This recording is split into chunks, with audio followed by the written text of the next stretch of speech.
sa ating channel mga tol. So update nga pala para dun sa content natin ng isang araw tungkol sa monetization. So di ba nag-send ako ng feedback na kanila ng 3 beses, pero nag-check ako sa email ko, wala pa rin sila response.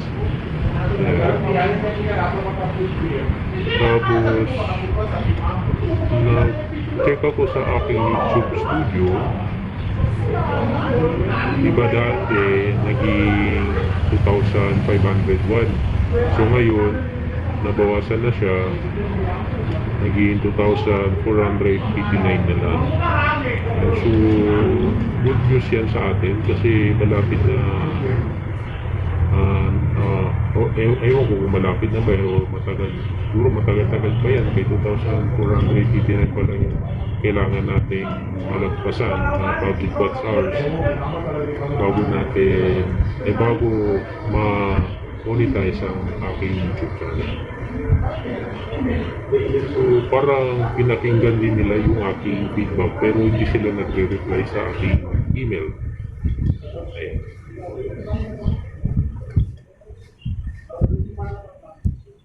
So mamaya try ko ma-upload ng panibagong tutorial para sa inyo.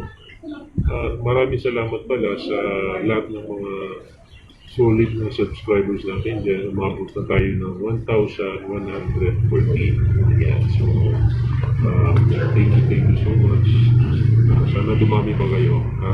And so sa mga bago pa sa ating YouTube channel, please mag-subscribe kayo at pa-like and share na rin ang ating mga video at huwag yung kakalimutan na pindutin ang notification bell para updated kayo sa mga videos na i-upload. Ito yung mga content natin. Sa analytics. Ayan. So hanggang dito na lang. Kung may update sa monetization natin, mag-upload ako ulit ng ganitong content para updated din kayo aking mga subscriber. Hanggang dito na lang. Maraming salamat.